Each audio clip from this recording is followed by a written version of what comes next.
You got the thumb, Kima.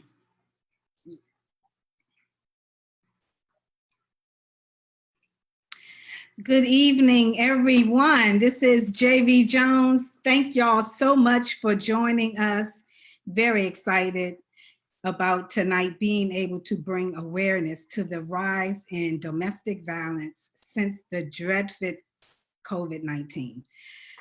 Hope everyone out there is staying safe and doing what you got to do not to get this to let this pandemic get the best of us. So we thought tonight would be a good time for all of us to share our stories, talk about how we can help people that may be going through it at this time to be able to get out of some situations.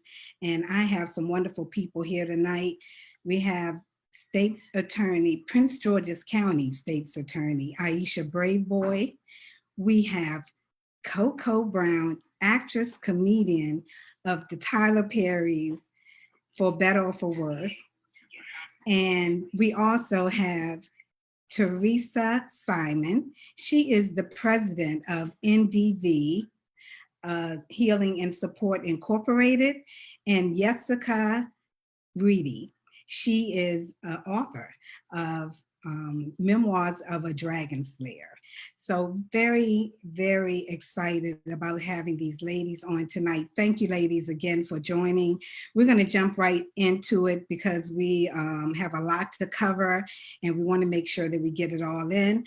So first, we're going to hear from the Prince George's County, State's Attorney Aisha Braveboy. Welcome, Miss Aisha Braveboy. How are you this evening? Wonderful, JV. Thank you so much for having me. I really appreciate this opportunity. Yeah, you are a very busy woman, so we're not going to keep you long. So you have the floor. Okay, great. Well, thank you very, very much. And good evening to everyone. Look, this period has no doubt been a very difficult time for us as we're dealing with the pandemic. We're also dealing with, real serious issues impacting our justice system and how we believe justice is delivered in this country. And so the incident involving George Floyd, the incident involving Breonna Taylor, Ahmaud Arbery, it just reminds us that we have so much more to do and so much further to go as a society. And as a player in the criminal justice system, I've had to look, introspectively at myself, at how my office operates to ensure that we are promoting justice and we are really influencing other players in the system to be more just. But in doing all of that, our number one priority, obviously, is to protect people in our communities. And so during this pandemic, what we have seen, unfortunately, is, a rise in the number of domestic violence related cases, both criminal cases and civil petitions for protective orders. So let's go to slide 2.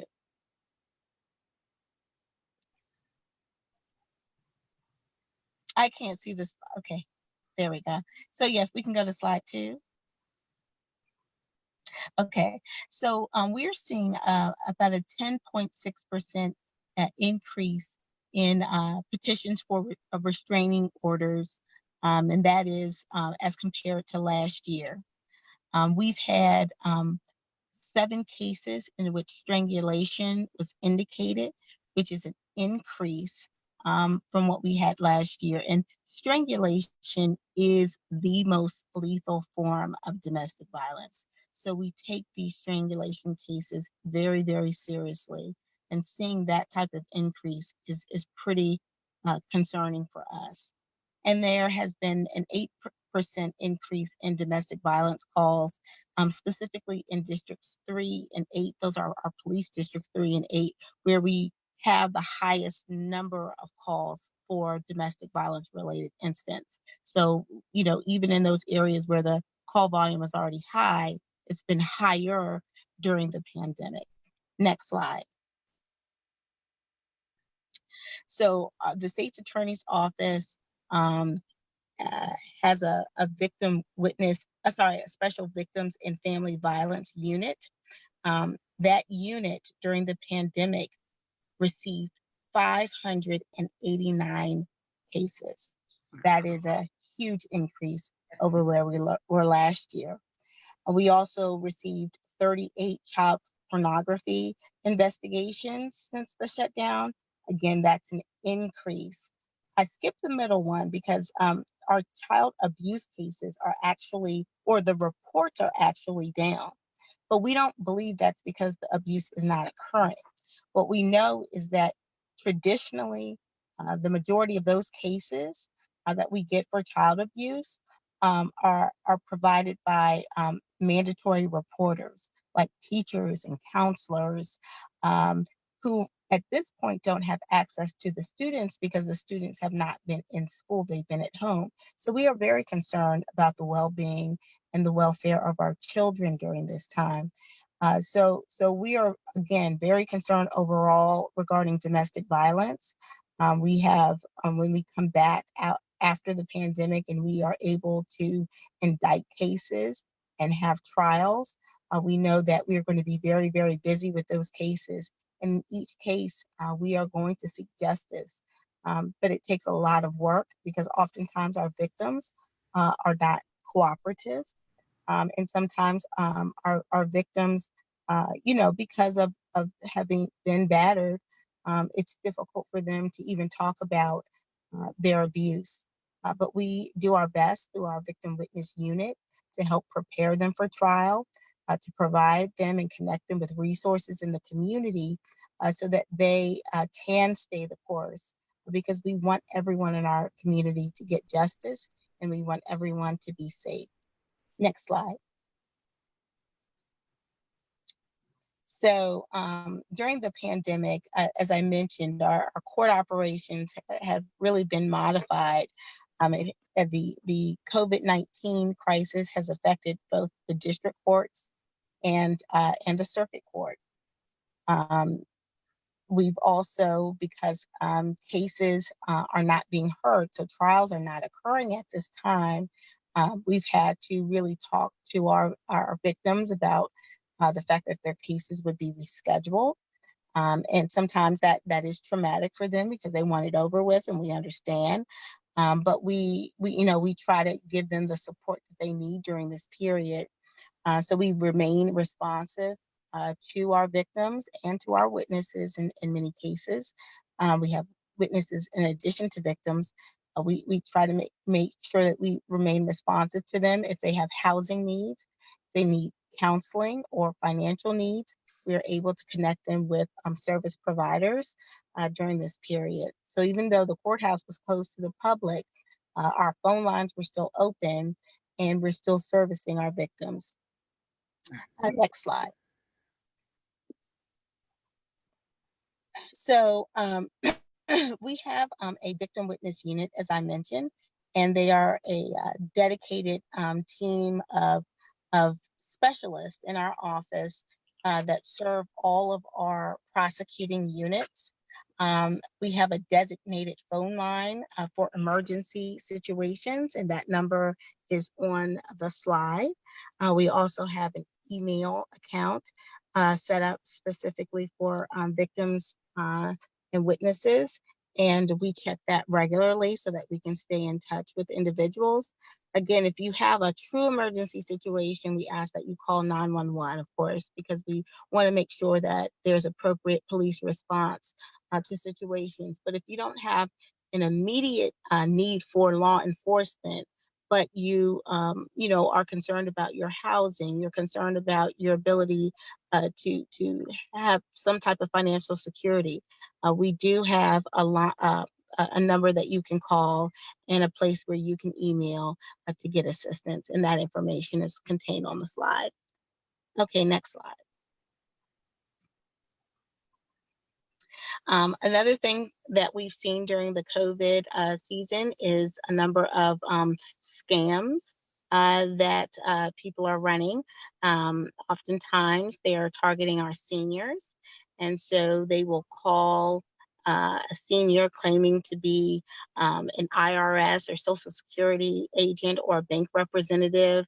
Their goal is to get your personal identifying information so that they can access your credit. And this is a big issue.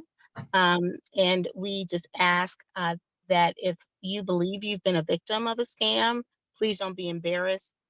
Call us, let us know. We will work with our police department to investigate your case. And if we are able to bring charges, we will do so.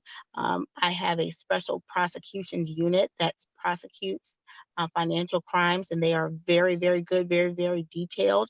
And we've been able to be really successful in prosecuting those individuals that are attempting or who have committed scams against our residents. So please let us know if you are a victim. And the best way to not become a victim is to not pick up the phone when you don't recognize the number, and to hang up on individuals as soon as they start asking you for personal information. You are not obligated to talk to someone just because they called your number. So that's very, very important. Next slide.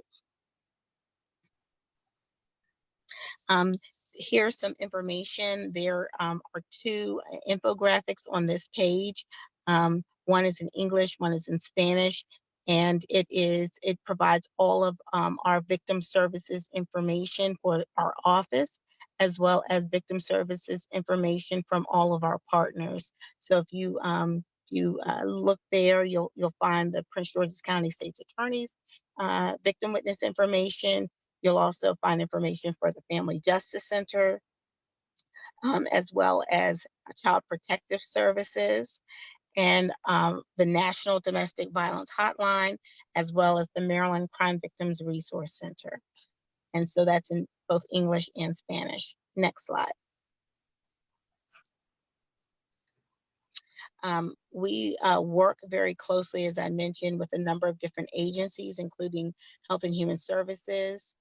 We have a domestic violence safe housing grant. So we work, again, to place people in safe environments, and it's not always a shelter. So I know some people, especially during this pandemic, are very concerned about being in a space where they're living among others, and we understand that. We actually have very strong relationships with apartment building owners. Specifically, Southern Management is a great partner for our office, and they have provided housing and emergency housing, of course, for our victims. So please, again, don't be afraid to seek assistance. We also work with the Domestic Violence and Sexual Assault Center. I mentioned the Family Crisis Center, and I also mentioned our other partners that are listed. So next slide. So this year, I worked very, very hard in Annapolis to get two pieces of important legislation passed.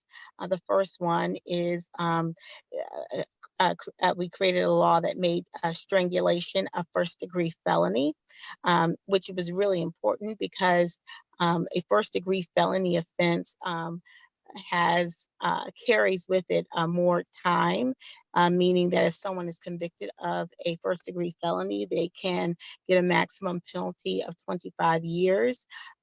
With second-degree assault, which is what strangulation had been considered, the maximum penalty is 10 years. And because it was considered a misdemeanor, oftentimes people got probation or a very short period of time in jail, which meant that their victims continued to be in danger. So elevating this type of crime to a felony, we thought was extremely important to protect victims and to save lives. And so this year, our office led the effort to get the strangulation bill passed. That bill had been attempted in the past, and I'm just proud to say that the work of my office, I think, really brought to light the importance of elevating this type of crime to the place where it should be, which is a first degree assault. So that law goes into effect October 1st.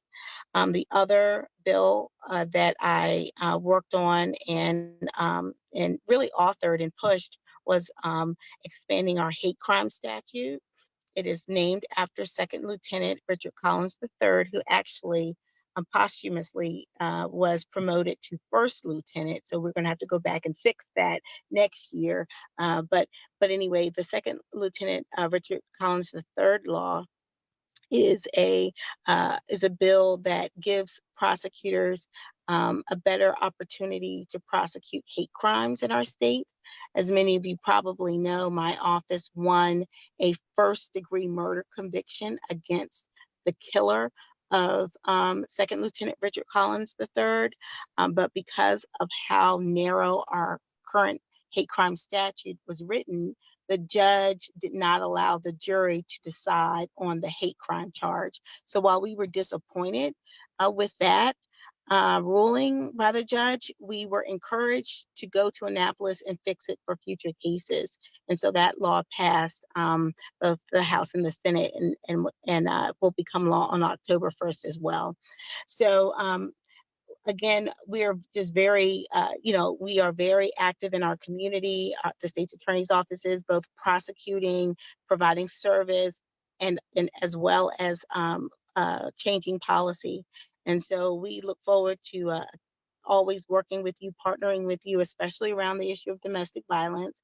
And if you ever need anything from my office, we're here to help. And thank you so much for this opportunity. Thank you again, Prince George's County State's Attorney Aisha Braveboy. I want to give you a round of applause for that information. If you are in the Prince George's County area, that information is invaluable. So hopefully you all can share this to others that may be able to get that embrace so many different things, from credit card scams to whatever. So we thank you again for that. Next, we're going to move on to this young lady here, funny lady, actress, Tyler Perry's For Better or For Worse. Do they call you Jennifer from time to time? We're going to hear from her. She has a lot to say about domestic violence and what she's gone through. And let's give her a round of applause too. Thank you so much, Coco, for joining us. Thank you. Thank you for having me. And yes, people still call me Jennifer. I think I'll forever be Jennifer. Yeah. Or now it's Carla, Nurse Carla from 911. Nobody allowed Carla Price. I'm like, that's not my name, but But thank you, JV, for having me on this. That was some amazing information. I used to live in PG County. I started my comedy career actually in the PG County area, in Oxon Hill. So PG County is very near and dear to me. My brother lived there for quite some time with him and his family in Upper Marlboro. So I'm gonna make sure he definitely gets that information as well. But when you called me, and asked me to do this, I said, wow, okay, this is another chapter of my life that I've yet to reveal. But I have been a victim of domestic violence. I was in a verbally, emotionally abusive marriage, and to get out is freeing, but not everybody sometimes has the strength to put one foot in front of the other. And I think that the worst thing anyone can do is ignore the signs. Because they're there. And sometimes it's not physical. You're not seeing a bruise or a busted lip, or marks on someone's body. Verbal and emotional abuse is just as, if not more damaging. At least I can heal from a cut. If someone gets inside your head and your heart and your soul and they damage you, I mean, I don't know about any of y'all, but I'm 47 years old and I'm still trying to rectify some mess from my childhood. Okay. So, you that is something that's much more damaging. I think that so many people look at, it's a shame to say people look at it like, what did you do? Because I know that I got asked that when I voiced my opinion. I spoke up that I was being verbally and emotionally abused. And the first question was, what did you do? And I'm like, why does it always have to be the victim's, fault? It's like, we never want to understand that there are people that are just bullies. They are born, bred bullies. And they take that bullying into every relationship they deal with. You know, some of it is learned, some of it's an insecurity, some of it is a mental defect. But bullying is straight up bullying. And I think that this is such a great platform for you to do, JV, to talk about giving people the options, the numbers, because I can only imagine, you know, I actually said this. It's funny, me and my friends were talking about this, my single friends, because I had to check on my married friends, because you stuck in the house now for the last 3 months with somebody that you see for a couple hours in the morning and a couple hours at night. And now you stuck in the house 24/7. I'm like, yo, check on your married friends, because the single ones is good. This is what we do. You know, so I'm not tripping that I'm in the house by myself. It's what I do, you know. But, you know, those that, you know, I think about those women who were lucky that felt like it was a relief to go to work every day because they got away from that abusive person. And let me say for the record, it's some abusive women out here. It's some men out here dealing with some abusive women. You know, they got Ike Turner tendencies. Yes, you do. You know, and my daddy used to always say, you know, he said, never attempt to fight a man unless you want to be put down. And I used to always think, you know, my dad was like, if you feel that you have to put your hands on a man, understand every man ain't your daddy and gonna know how to walk away. That's true. You know what I'm saying? Even though my mother didn't put hands on my father, but at the same token, he used to always say that because, you know, I was raised around boys and I was that tomboy and I used to fight boys. And I guess my dad was thinking, she gonna get older. And maybe in some way she'll think this is okay to hit a boy or hit a man and it ain't gonna work out how she's beating the little boys up in the yard right now. And it's all good and they play together tomorrow. And I actually learned that the hard way in college, you know, put my hands on the wrong guy and woke up in the ER. That happened to me my sophomore year of college. Wow. And, you know, it was a reaction. I don't even know what the argument was about. All I know is I hit him and I woke up in the ER. Okay. And so, and my girlfriends was like, girl, we came in there and you was laid out on the kitchen floor and he was gone. So, you know, I think that right now with people that are stuck in the homes, you know, we're finally opening back up, but you know, there were people that were getting away from that abuse by going to work, or that person going to work and that person being there. And, you know, you have to understand that you do not have to remain there. One of the main reasons I left my marriage was for my child. Some people say they stay for the children. I left for my child because I didn't want him growing up thinking this was normal, that a man spoke to a woman this way and treated a woman this way and made her feel this big daily.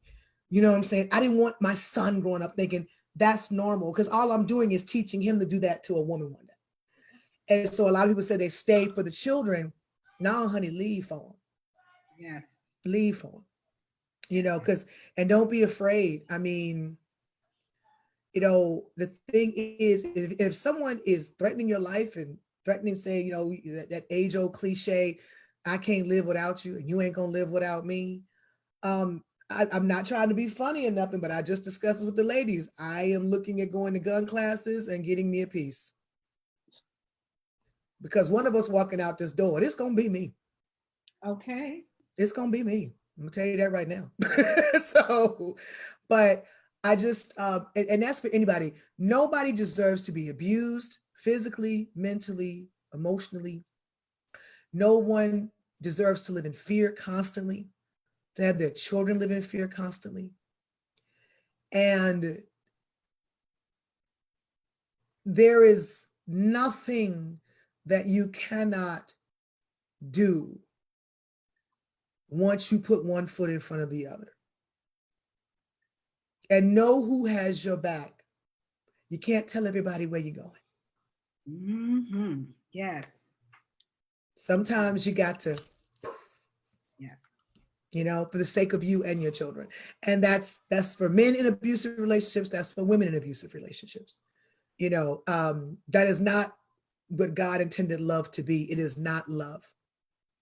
It is not.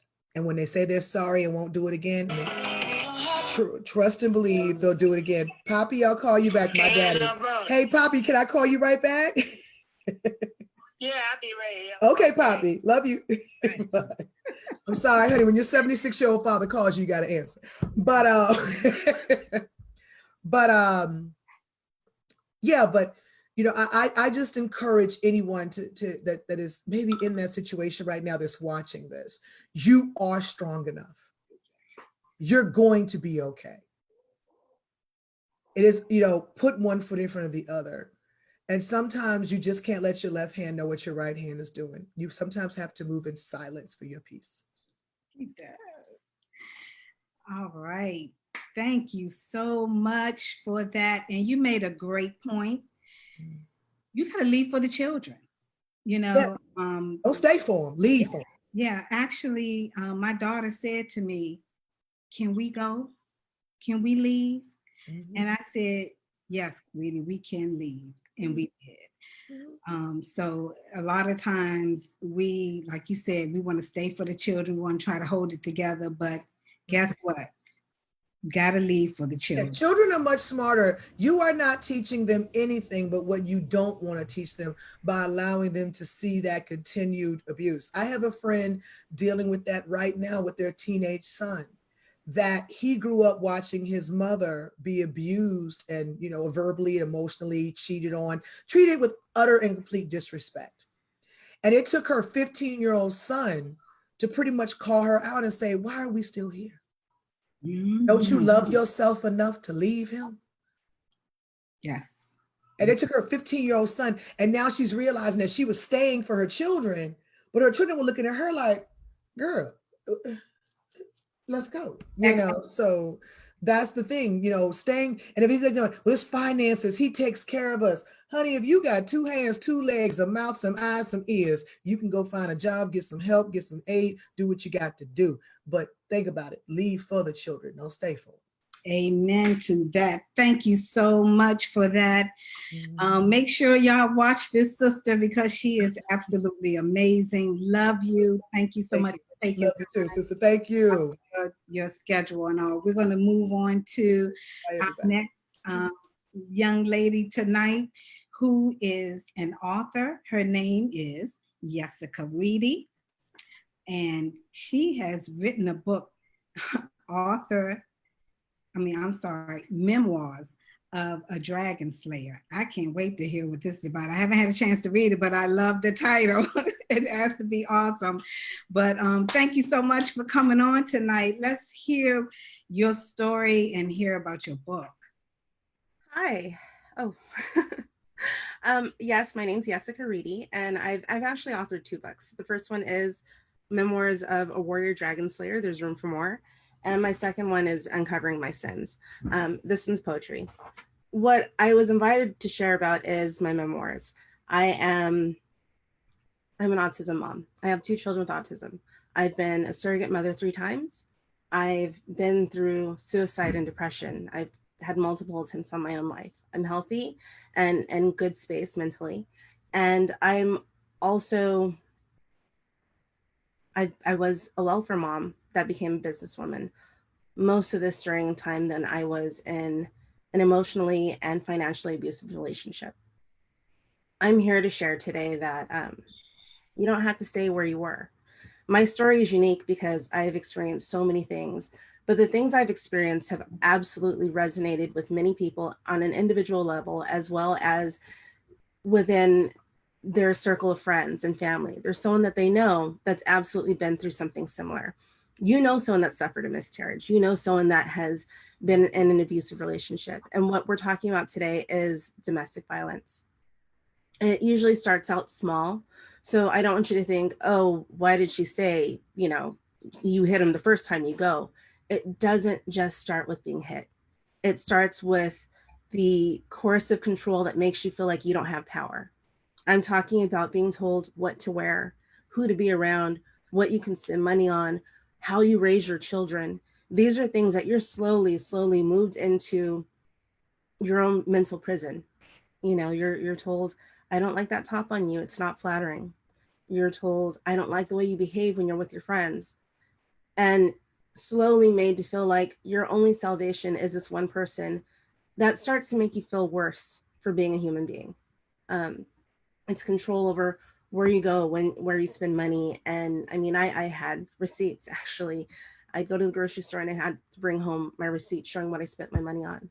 I had to go and justify the time that I spent outside the home. When I was going to school and getting my bachelor's degree, I had to ask for permission to go to school and learn.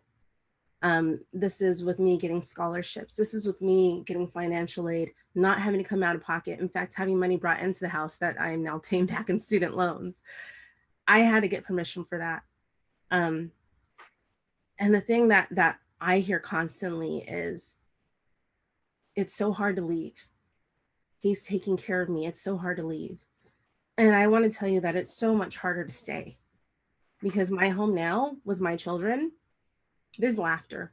I very rarely yell in my home because I'm not losing control of my emotions anymore. I'm not feeling like a crazy person because I'm told something that I know is not true and made to believe it. That's called gaslighting. We don't have to live like that anymore.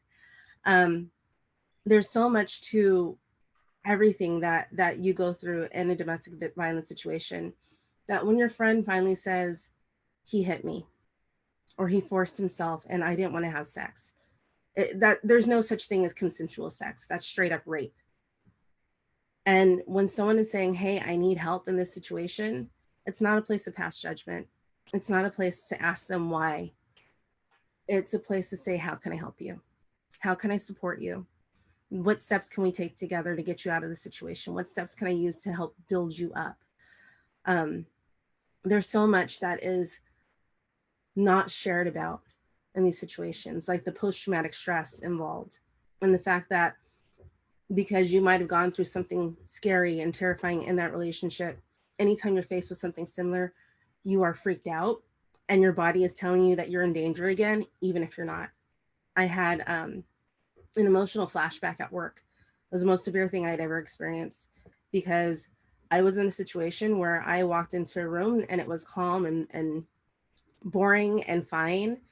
And as I am sitting in this boring meeting, these two women that I was sitting with changed the emotion in the room. The tension in the room shifted. They were getting ready to yell at me. And it became something that was not that big of a deal. It was one of those meetings that could have been an email. It could have been less than an email. It could have just been a quick little Slack. Hey, this wasn't cool. But it became something where I started to shrink into my own self. I started feeling like I was sinking and I couldn't hear what was going on, because it reminded me of the time that I was with a friend and ended up being raped that night. These are things that my body is telling me this isn't safe. And I was completely safe. It was daylight. There was an office full of people. I was perfectly fine. But my body was shutting down for the weekend, a couple of weeks, because I was triggered so bad, having flashbacks and feeling out of control, waking up with nightmares. And when I would talk to friends, they didn't know how to respond. My company didn't know how to respond. No one knew how to respond. And the thing is, sometimes the only response that I needed was to be listened to, which was one of those things that helped me get out of my last domestic violence relationship. I say last because that was all I knew for most of my life. It wasn't until I was in the workplace and my ideas were listened to, I was respected. I didn't have to give my opinion to someone to feed to someone else that would understand. My ex-husband would never listen to me unless I went to one of his friends and said, hey, I have this idea. Can you tell my husband? And that's how I would get heard. And I didn't have to do that anymore. I said, hey, this is what I think, shoot off an email, and people listened and respected me. When I got home, it felt very different. It went from being respected and cared about to, I don't want to hear what you have to say. And that disconnect is what helped me understand that this isn't normal and that I should walk away. And I did. I was in that last relationship from December 2017 to December 2018. And that was the last time I said, get out of my house. Don't ever come back. And I didn't let him back. He didn't look back. When he wanted to get his mail, I said, it's on the porch and I'm not home. It's possible to get out. It's possible to be happy because you don't have to live the way you used to live. You can choose your tomorrow. You're not a tree. You can plant your own roots in your own garden wherever you want. Thank you. Welcome. Can you tell us a little bit about your book? Of course. So my memoirs. The idea of being a warrior dragon slayer is I've been through so much life on my own, with being a special needs mom, with surviving domestic violence, with fighting my demons and no longer being continually suicidal. In my personal life, in my romantic life, I was looking for someone that could meet me at my level, so to speak.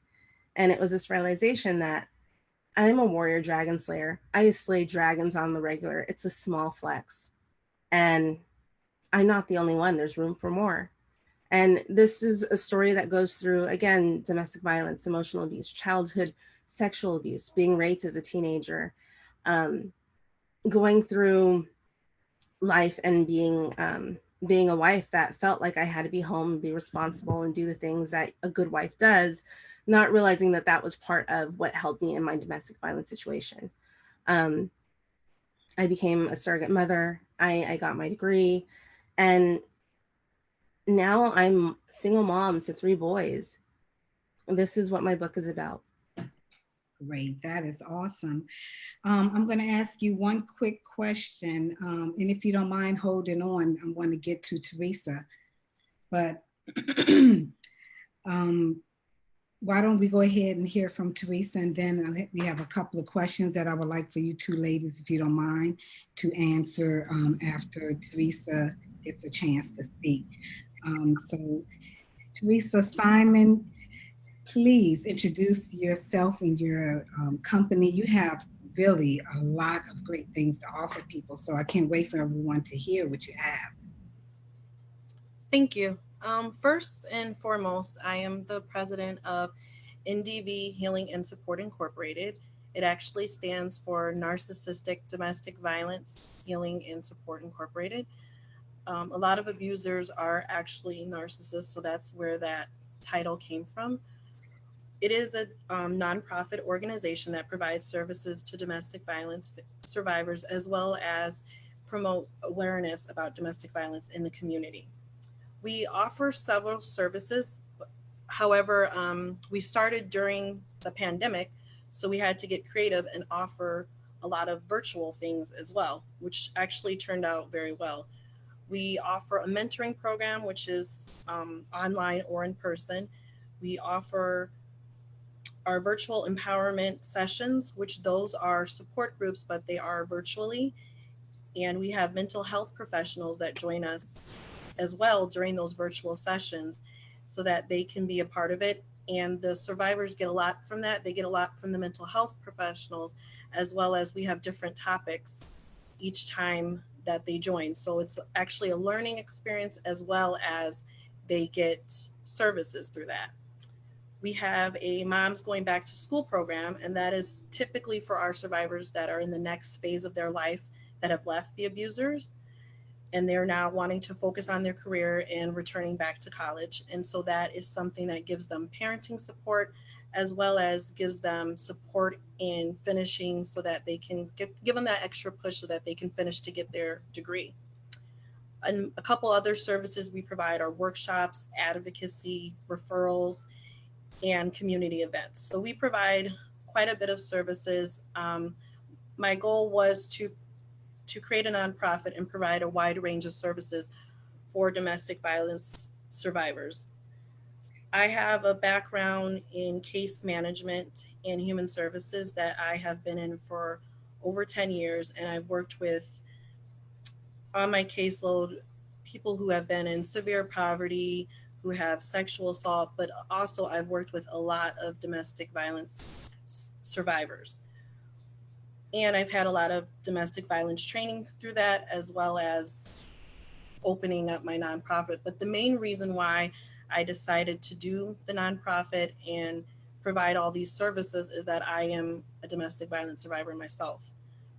One of the things that there's a couple things that I wanted to touch on. The big thing is there's a lot of shame and stigma that comes with being a domestic violence survivor, and it makes sometimes the domestic violence victims not want to speak out because they're ashamed and they feel like people are going to not understand or look at them different, and so they don't want to speak out. So there's that issue that prevents them. Another thing too, which I've experienced, is a lot of times people focus on the physical, which is huge. As a domestic violence survivor, that is something that you endure. However, there are other aspects of domestic violence. There's the physical, there's the sexual, there's the emotional, and then there's the financial. And I myself have experienced the emotional. My past abusive relationship was very emotional, abusive, and physical. However, the financial was something that I experienced as well. With the financial, and not just with the financial, but with other things as well. A lot of times people, when they think of domestic violence, they think that there's just one typical situation, and it's actually not that. There are multiple scenarios, and especially with the financial abuse. For example, a lot of times people think that it could just be that it's the woman and she's not working, she's a stay-at-home mom, and he's controlling all the finances. That is one scenario, but there are multiple scenarios. There are women that are working full-time jobs and they're going to work every day, but he is taking the paycheck and he is controlling the finances. And I've seen that in some of our support groups as well. So there's not just one scenario when it comes to domestic violence. There's different financial scenarios, there's different with emotional abuse, there's different with physical abuse. It's not just one scenario fits all. I totally agree. Thank you so much for sharing that. Thank you. I have a couple of questions for you ladies. And I personally know what it's like to have a spouse that you're going through domestic violence with. And when you leave, it was worse than when you were with them. Did you experience that? And what did you do to change the situation? Because I think for a lot of people, they fear that. Yes. For it actually, well, there's a lot of scenarios that come into play with when you leave. A lot of times when you leave, that is the part of the relationship that is the most dangerous, because at that point the abuser feels like he's lost everything, and a lot of times that can be when things escalate. So that is a fear that is very valid for domestic violence survivors, which was valid for myself. However, I think one of the other things that came into play when I left was the trauma bond, which is something that's very huge. The trauma bond is something that domestic violence victims suffer, and one of the other interchangeable ways they call it is the Stockholm syndrome. It's pretty much the same thing, where you're very bonded to the abuser. It's pretty much like an addiction, and when you leave, you feel compelled to talk to them, see them, continue to be with them. And that trauma bond can last way after the relationship has ended. It can even last, in some cases, years after the relationship has ended. So that was something more that I struggled with in terms of when I left. And one of the things that I did was, and I'm a big advocate about, is therapy. Therapy can definitely help you work through that trauma bond feeling that you're feeling. Yeah. Thank you so much. Jessica, can you answer? Did you go through any of that as well? Absolutely. And then again, it's both the trauma bond as well as feeling danger. And I say danger. A lot of domestic violence situations, it's about power and control. And I mean, that's all it comes down to, is someone that doesn't have control is trying to control you. And you'll notice that abusers, they're not just trying to control you. They're trying to control everything. So when they're having a bad day at work because they can't control their boss, they take it out on you. So having that lack of control, getting home, when you decide you're done and you're walking away and you're leaving because you know that there's a better life for you, that is the most terrifying thing for them, because the one thing they can control is walking away. And yes, there is a trauma bond, and that is very much like a drug. It's emotional, but it's also chemical. It is a chemical reaction in your body that says there's a chance it'll be safe, there's a good time, I want to endure the bad so I can get to the good. And this is something that is uncontrollable. Yes, therapy helps, but for me, what is most important is to go no contact. That means you cut off all contact. You block, if you don't have children and there's no reason to communicate, you block them. Some people delete all the messages. I use those messages because those text messages often came in like an assault. And if I could remind myself how bad it was, I could balance it with the good and see that there was far more bad and that I'm better off alone. It wasn't easy. There are times when I was home alone, and that was the hardest. So I found ways to not be home, to be with friends. Absolutely rely on the support of your network of friends or family. You don't have to go it alone. Great advice. Thank you, ladies, so much. Before I end with some important information that I want to share with anyone, is there any lasting words that you would like to leave with people? Anything that you would like to say? Yeah, definitely. I would like to say that I just want to, if there's anyone out there listening, that especially if they're in a domestic violence situation, that I want them first and foremost to know that they're not alone. A lot of times, like I said, there's a lot of shame, and a lot of times they feel like they're not alone, but you're not alone at all. You can definitely reach out to us, and we have virtual support groups as well as private mentoring, so that way you can be connected with the services that you need. Yes. And you sound like a one-stop shop, so I love that. Everything you need in one place, cannot beat that. Give everyone your information. If you have a number for them to dial, an email, website, whatever it is that you can give them to get in contact with you. Yes, our phone number is 262-597-2044. And then the website is https:// and then it's NDV Healing Support Incorporated.org. It's all one word. Or they can also email us at domesticviolencehealing@outlook.com. Say that email one more time. Yes, that's domestic violence healing. That's all one word at outlook.com. And we also want to make sure that people understand that all of this is private and will not be shared with anyone, so you don't have to worry. I think a lot of people are concerned about, can he find us? Does he know what I'm doing? Well, for yours, it's virtual and online, which is awesome. But I just want to assure everyone, if you get any kind of help, that you do not have to worry about, because they cannot give any information for you. Jessica, before I give my information, do you have anything else that you would like to say as well? Again, like Coco said earlier, you don't stay for your kids, you leave for them. And I don't just mean how they're going to treat their spouse, but how they expect to be treated. You want your child to know what it's like to be respected and loved. You have to show them that they are respected and loved. You want to show them that they can do anything. You got to prove to them that you can too. My son likes to call it Black people magic, but I get it done because there's no other option. My website is www.crushingthechrysalis.com. It's a butterfly chrysalis, the idea that every day, every breath you take, it's the butterfly that turns around and destroys its cage of creation. For me, I got a lot to work through. I'm available on iTunes, Barnes & Noble, Google Play, as well as Amazon. It's Jessica R. Reedy, and Crushing the Chrysalis, as well as Uncovering My Sins. Thank you. Thank you so much. Y'all have been absolutely awesome this evening.